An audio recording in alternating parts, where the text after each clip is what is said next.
In this video, we are going to discuss about list and dictionary in Python. Myself Shanthi from the Department of Computer Science, Sri Krishna Swami College for Women. So Python is equipped with four important data structures: list, tuple, set and dictionary. List is a collection which is ordered and changeable. It doesn't allow duplicate members. Tuple is also similar data structure. It is ordered and unchangeable. Set is also a collection of elements which will be termed as a data structure, which is unordered, unchangeable and unindexed.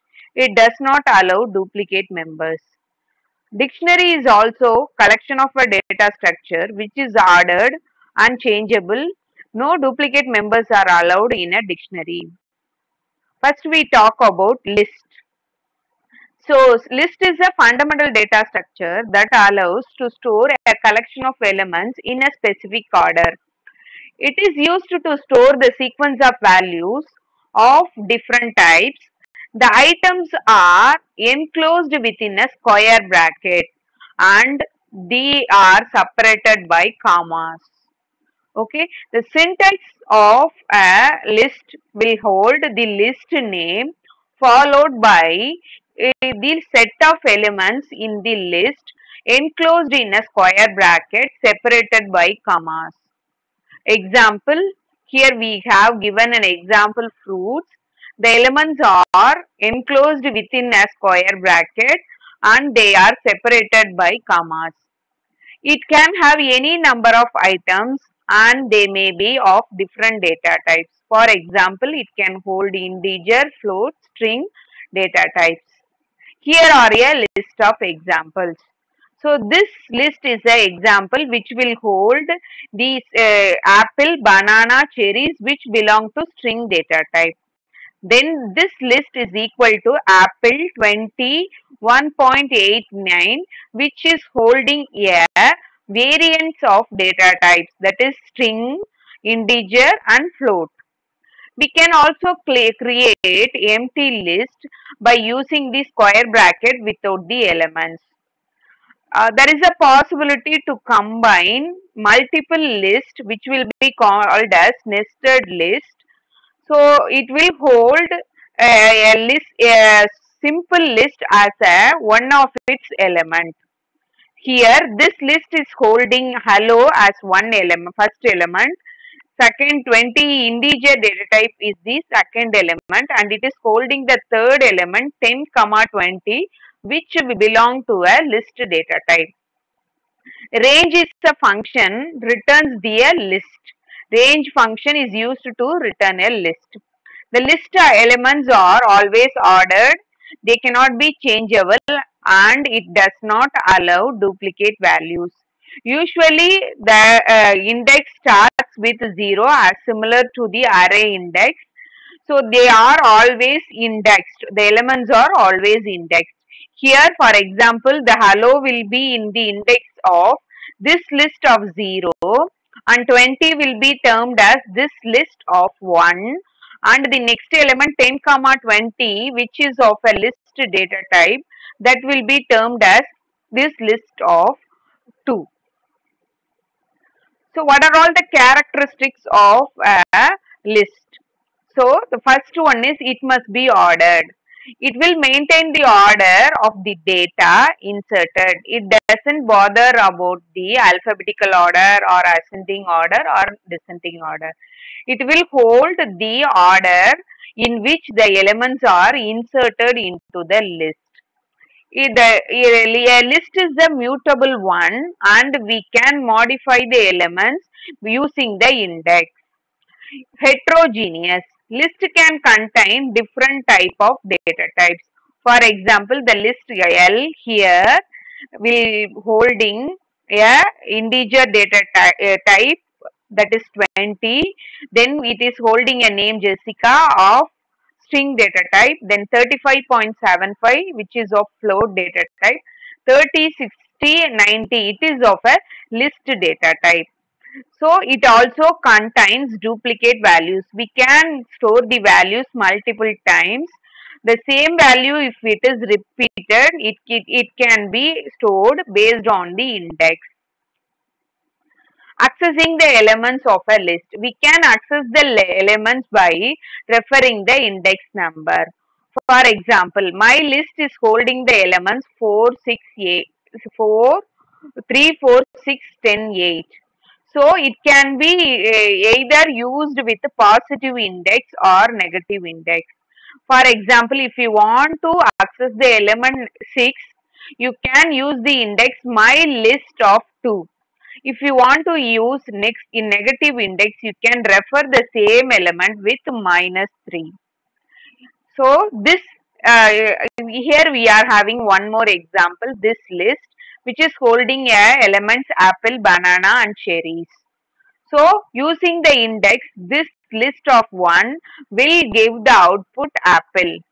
Using the negative index -1, which will start from the end of the list, cherry will be referred as -1, banana will be referred as -2, and apple will be referred as -3.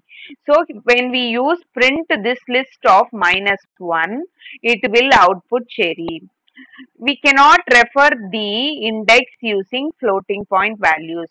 For example, this list 1.0 will refer to as a floating point value which is not a valid index of any list. So it will show error. The methods used in list. The most frequently used methods in list are append, extend, sort, reverse, pop, remove, insert, and learn. So to add any elements at the end of the list, you can use the append method. To add all elements of a list to another list, if you want to extend the list, you can use the extend method. To sort the elements in the list, we can use sort, that will be of ascending order. To reverse the elements, to reverse the order of the elements in the list, you can use reverse method. Then pop is to remove and an element at the given index. So to remove the list from the to remove any element from the list, we can use the remove method. So if you want to insert any element into a particular index, you can refer the index using the insert method. Then the len method is used to count the number of elements in the list. That is, it refers to the length of the list.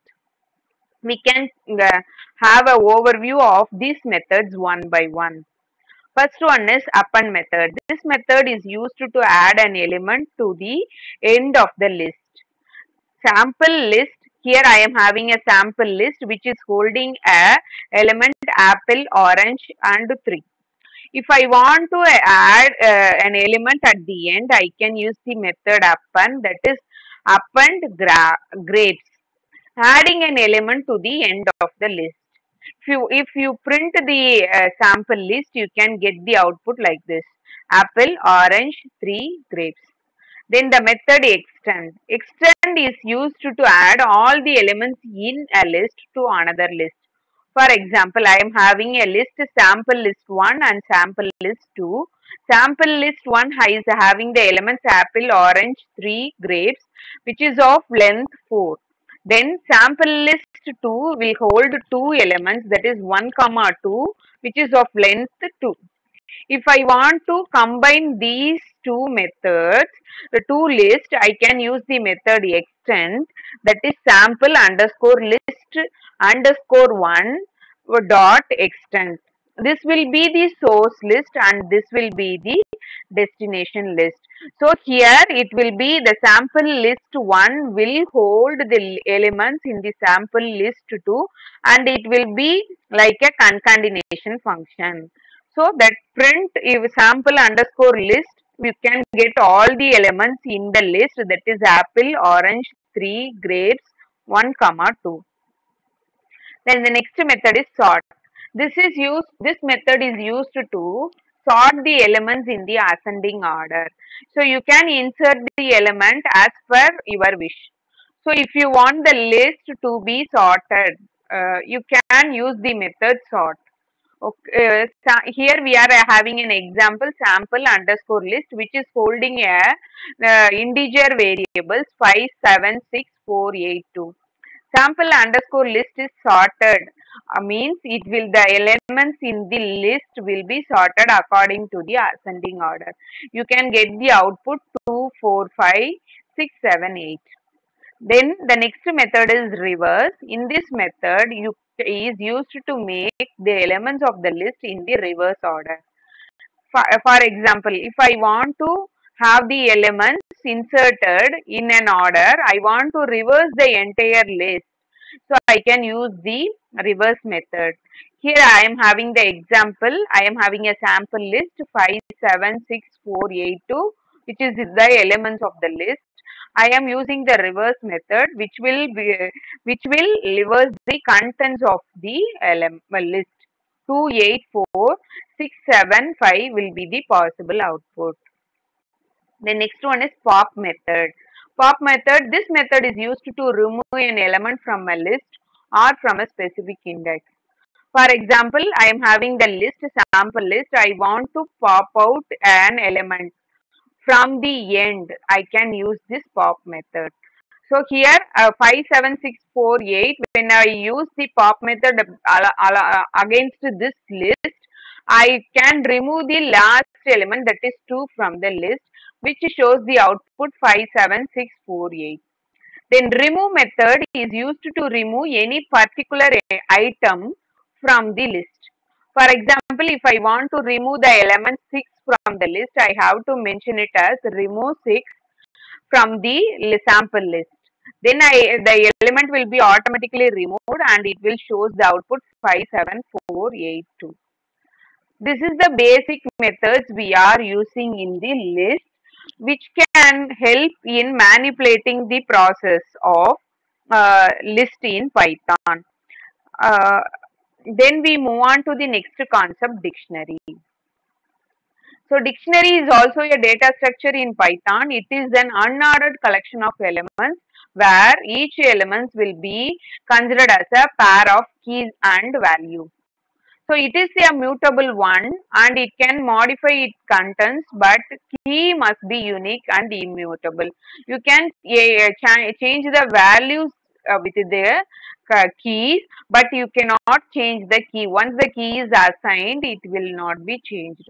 So the key value is mutable, whereas you can change the corresponding values associated with the key. That is the primary thing regarding the dictionary.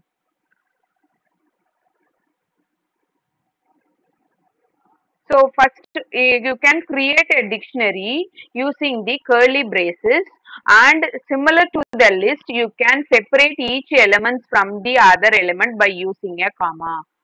Within each element, key and values are separated by a colon.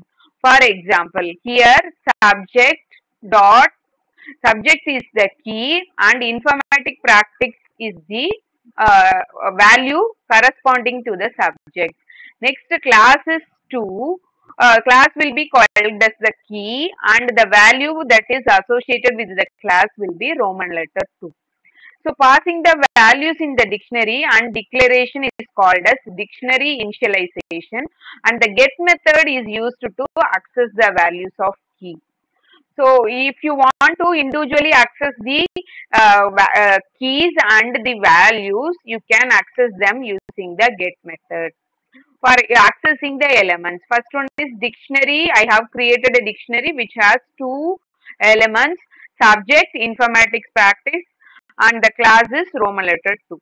So I am printing the element print of dictionary. Then I am deriving the subject alone, that is subject dictionary of subject. Then I am printing the class dictionary dot get class. Okay, so it will depict the output. First, I am getting the subject dot informatics class is equal to Roman letter 2. Then subject informatic practicals class is 2. That is how we can follow with the key values with the square bracket, or you can use the get method to access the elements in the dictionary. Iterative and traversing through the dictionary can be done by using the for loop or by referring the index of the key values. So here I am using the for I in dictionary. Here I refers to the key values. Okay, by print I means it will depict the value that belongs to the key. Then updating or manipulating the dictionary elements. We can change the elements, individual elements of the dictionary by making use of the keys. So first one is I have created a dictionary. So with the subject is equal to informatic practice. If I want to change the subject to computer science, I can directly do that by assigning dictionary of the subject which in equal to computer science. Using the equivalent operator you can assign. So now you are getting the output class Roman letter is 2 and subject is equal to computer science. Then deleting the dictionary elements can be done by 3 ways. First one is you can use del function or pop function and clear function. So del is similar to removing the elements. Okay, removing a single element from the list. Pop is to remove the element at the end and clear is to clear the entire dictionary. So here I am using the example subject informatic practice. So before deleting I am printing the element. So it is in this order. So now I am using the del dictionary of class. I am removing the key value class. So automatically the keys and the value which is paired with the key will be deleted. So we are getting the subject informatic practice alone. Now I am using the del dictionary. So it will delete the entire dictionary. So after deleting there will be no dictionary in the name of DICT. So pop method is used to remove a particular element in the dictionary similar to the list. So here I am using the pop method against the class. So it will remove the element, that is before deleting we are having this output. After deleting the item using the pop, we can have the only element, that is value of subject and informatic practice. Whereas clear will remove all the elements, that it will create a empty list. It is similar to an empty list. Delete and clear are different. Delete will entirely remove the dictionary, whereas clear will hold the dictionary, but it will remove the contents inside the dictionary. There will be an empty list.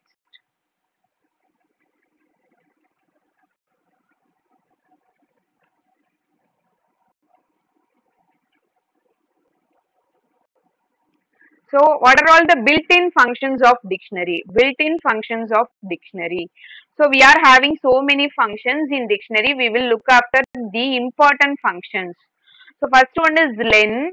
It is used to check how many elements are available in the dictionary. That is, it is used to give this number of elements in the dictionary. Then when I want to adding a value using a index can be done using the square bracket, that is my underscore dictionary followed by color. Color will be called as key and I am having a value red to the color. Okay, then pop delete the elements of a specific function. Then pop element removes the last inserted one. Then del function will remove the index of specified index. Then clear makes the list empty. Next one is copy can be done by using the copy function, which will create a copy of the existing dictionary. We can also use the dict function to make the similar thing, that is copying the dictionary. To create a dictionary, you can use the dict function, whereas returning the dictionaries or list can be done by the values function. So you can update the keys and their values using the update function. So whenever I use a key method along with the dictionary name, it will only return the keys available in the dictionary. For example, in the previous example, the subject and class will be termed as the key value. When I use dict.keys, it will return subject and class. Whereas items will return the informatic practice and Roman letter 2, which is of values, that is associated with the key pair. Then get returns the value of the specified key. It also returns the value if key does not exist. So nesting of the dictionary can be done. Nesting of the dictionary can be done by means of, similar to a list. We can do we can combine two dictionaries. Whereas in list we can use the extend method to combine list. Here we can combine the dictionary by putting a dictionary inside another dictionary. That is, nesting is of great use as the kind of information we can model in programs is expandable greater. A nested dictionary is equal to dictionary 1 dot key values comma dictionary 2 dot keys and values. For example, the dictionary 1 will hold dictionary key value 1 and the value is xyz. 2 for FOR 3, I am combining another dictionary along with that. So if 3 will have hold the values A welcome, B to C dictionary tutorial. So all these will be considered as a nested dictionary. Here I am combining a dictionary to the value 3. That is, key value will 3 refers to a dictionary. So first here the key 1 refers to the value Python, and 2 refers to Java, and the 3 will refers to another dictionary which is holding a list of elements which belongs to key and value pair.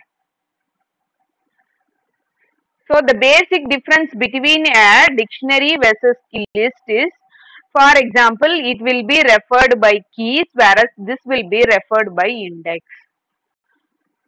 So here the B will be called as the key and the beauty will be called as the value. It will be a pair.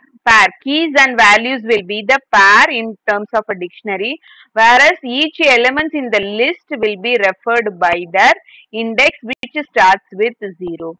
We will have a look at the difference between the list and the dictionary. So list will be an ordered one, whereas dictionary will be an unordered one. It will store the data in terms of linear fashion with each element assigned an index, whereas this will store elements as a pair of key and values. Each element will be mapped with a key, and we can refer either the values through the key or through the values. Accessing and manipulating the data can be done by index, whereas this will be done by keys. So it allows duplicate values, whereas dictionary does not allow duplicate values. Values can be duplicated, whereas keys must be unique. Faster for accessing the elements, we can easily refer the elements. We does not bother about the keys. But when you want to access the values in the dictionary, we must know the key values which are associated with the values in the dictionary. So converting the two list to dictionary can also be done. Using a for loop, we can convert two lists into a dictionary. Then using the map and the dictionary method, you can combine two lists. For example, index 1, 2, 3, 5 belongs to a list. Language Python, Java, C++ belongs to a list. I am here combining the two lists into a dictionary by using the zip method, whereas index will be referred as a language. Each index will refers to a language. For example, 1 will be called as the key and Python will be called as the value associated with the key 1. Similarly, 2 will be the key and Java will be the value associated with it. 3 will be the key and C++ will be its corresponding value. Using the zip method, we can combine two lists to form a dictionary. Using the dictionary comprehension methods also you can do. Using a list of keys method, you can create the dictionary. Using dict dot from keys method and using the counter method. These are all the possible ways how you can convert a to list to a dictionary if the keys and values are of unique length. For example, if the list will have four elements, when we want to combine the values, it must also hold four elements so that it can be combined without any error, and the keys must be unique and it will not be duplicated. With that we conclude. Thank you.